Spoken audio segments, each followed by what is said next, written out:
And as we approach game time, both sides getting loosened up and ready to play.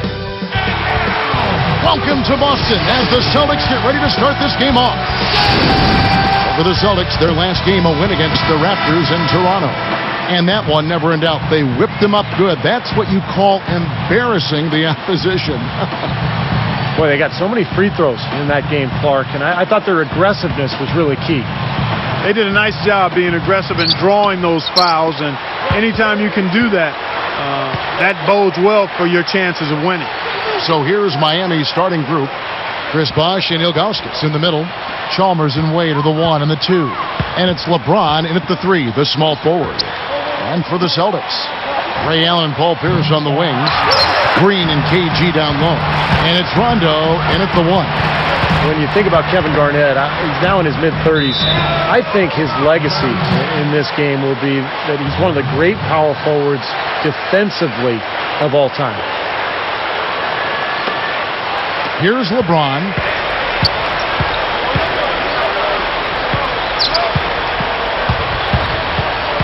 He's picked up by Rondo. Kevin Garnett with the steal. And here are the Celtics.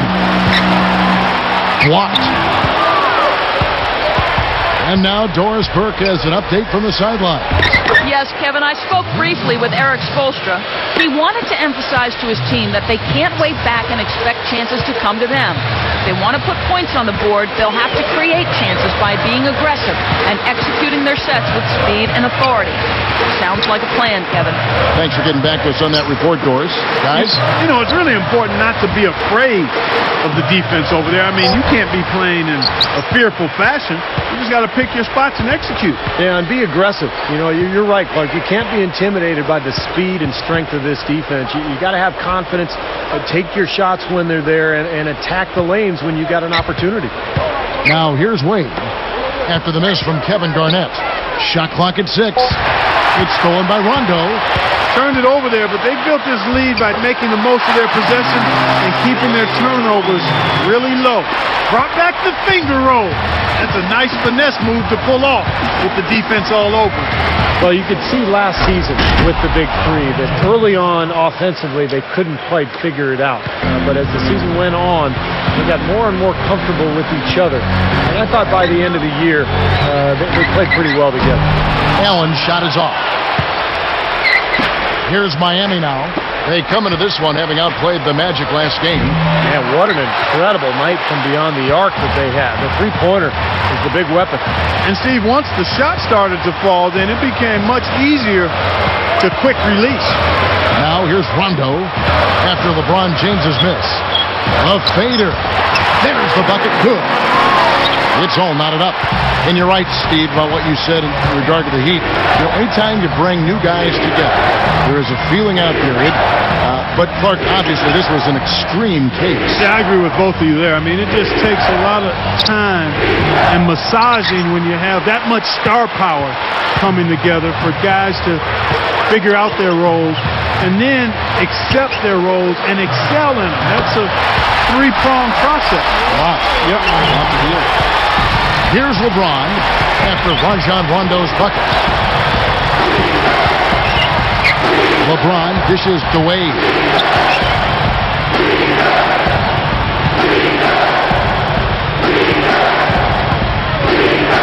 Kicks it out to LeBron for the 3. LeBron with another miss. It's been a struggle. It's not happening right now. He needs to settle down a bit and let the offense come to him a little more. He's forcing things right now. Now here's Rondo, right now averaging 5 points a game. Garnett backing down, got a piece of it. Allen for the 3, and it's Wade with the rebound.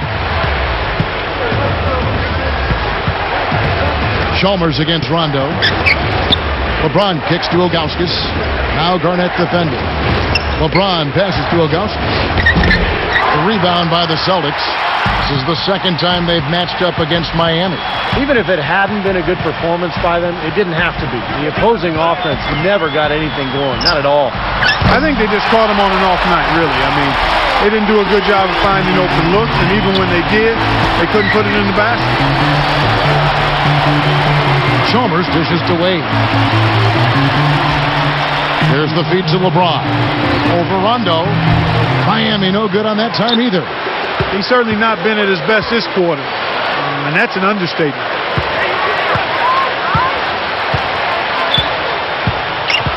He feeds it to Garnett. Working on Ilgauskas. The shot by Allen. They grabbed their own miss. Here's Rondo. He kicks to Green. And it's going to be a 3-second call. Now we get a chance to check out the standings out east already. We are in December. You look at the Celtics. Long way to go still in the season, but even so, they've got the top spot. And, of course, the Miami Heat a half game back. You know, looking at the Celtics, they played terrific basketball this year. They haven't missed a beat after the success they had last season. So it's hard to find a team that matches up with them comfortably. Well, you're right, Clark. I mean, they would probably have the upper hand against almost any team in this league. I mean, they're a very difficult matchup. They've got plenty of talent, and they're so well coached. And what I like is they play hard every single night. Here's Dampier, and the layup falls. Here is Rondo. 9 points last game. Here's Garnett. Now here's Pierce. Green kicks to Garnett. Moving it around. Pocket 6. Out of bounds. No keep possession. Celtics ball.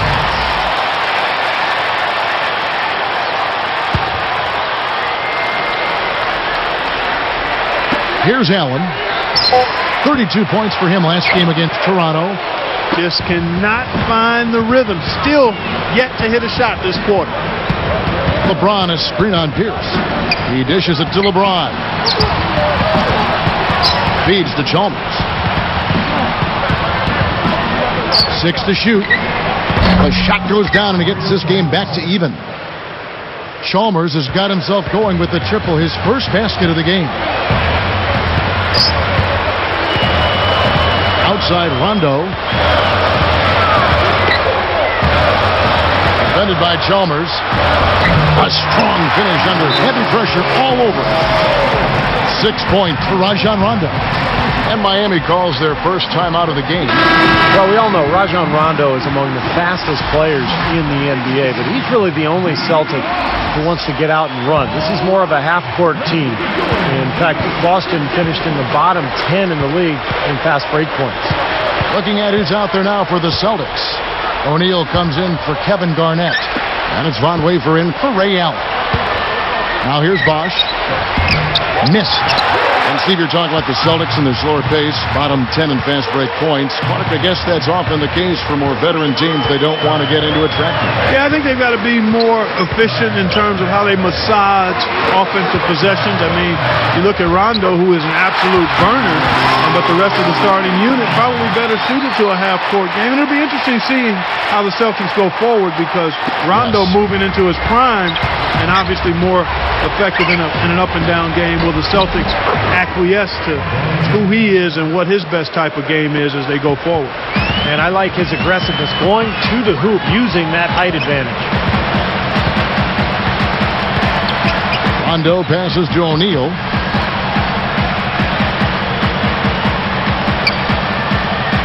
Kicks it to Pierce. Takes it right up. Yep, it's good. Pierce has got 5. When the Heat struggled early on last season, Erik Spoelstra was unfairly thrown on the hot seat. He kept his cool, though, very impressively, and the Heat turned their season around and the talk quieted down. That's a credit to Spoelstra. Wafer dishes to Green. He's picked up by LeBron. Green kicks to Rondo. Dishes it to Pierce. Green. Missed inside. Back to Spoelstra of Miami. Clark, with the way the Heat finished, you have to think things will change. I know, Steve, you were very impressed with the way he managed that team in the postseason. Yeah, I thought Erik Spoelstra was great. Now, a lot of people are focusing on the final series. So Rick Carlisle stole the show. But to be fair to Spoelstra, he inherited a very difficult situation with a lot of talent but huge expectations. And I think Miami had a solid year, a very good year. The question now is, can they get back to the finals and finish the job? I'll tell you what, he's so strong inside that the defense wasn't going to allow him. Oh, and the jam by LeBron. Replay here. Sprite Slam Cam showing it once more. Boy, that dunk got everybody up off their seat. Oh, they're loving it, aren't they, Steve? Well, how could they not? I mean, he put the cherry on top of the sundae on that one.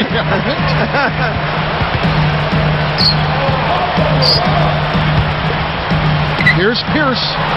Basket is good. The assist from Rondo. 7 points for Paul Pierce. And how about Rondo's assist totals last season? They took a huge jump. And that's saying something because he had already averaged 10 per game the year before. So he and Steve Nash, probably the two best passers in the league, and they led the league in assists a year ago. They were 1 and 2. Bosh, that's good. Good, strong move, and not much defense there.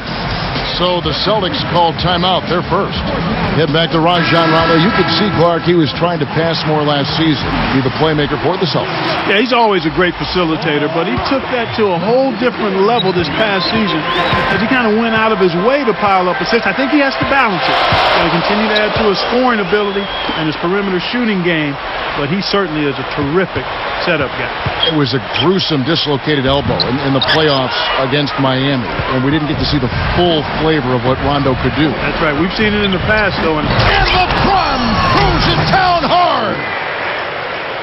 And that'll tie this game up. Uh-oh. A little bit of a statement made there while he hung on the rim. That's one way to make sure the whole building knows exactly what you just did. Yep, pretty brash move right there, guys.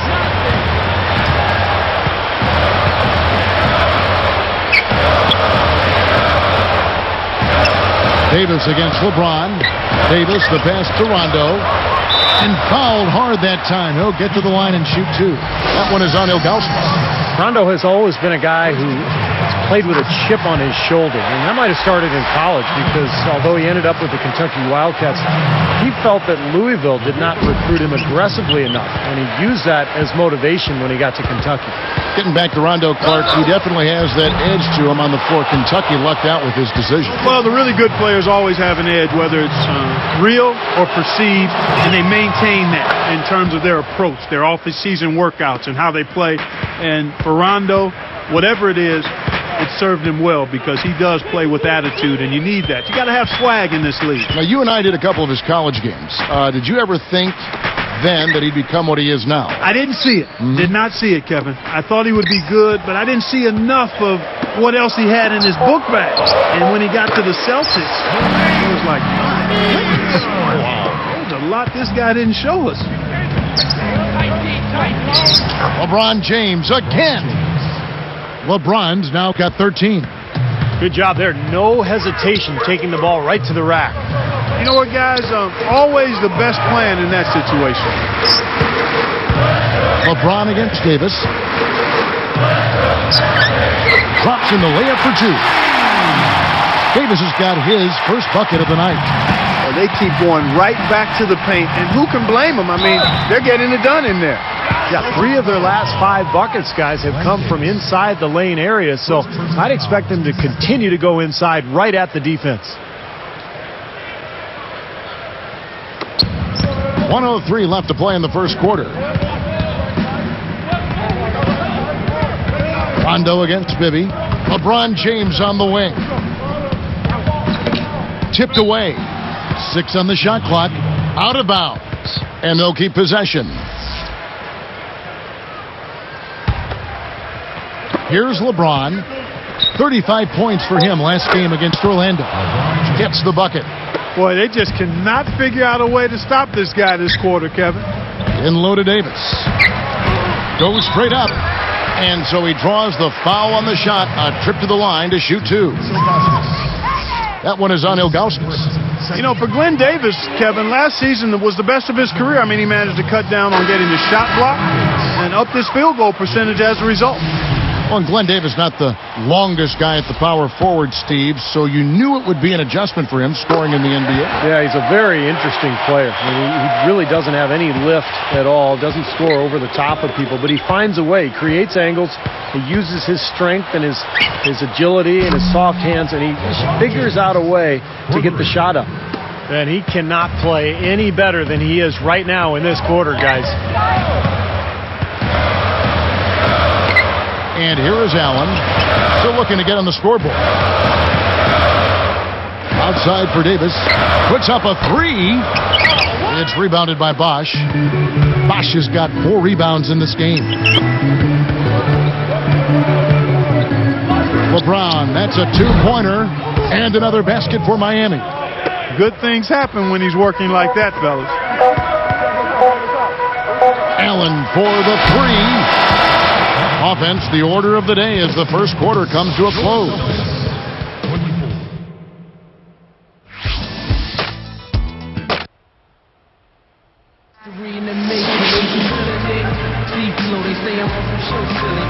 And the first quarter is in the books. Second about ready to get underway.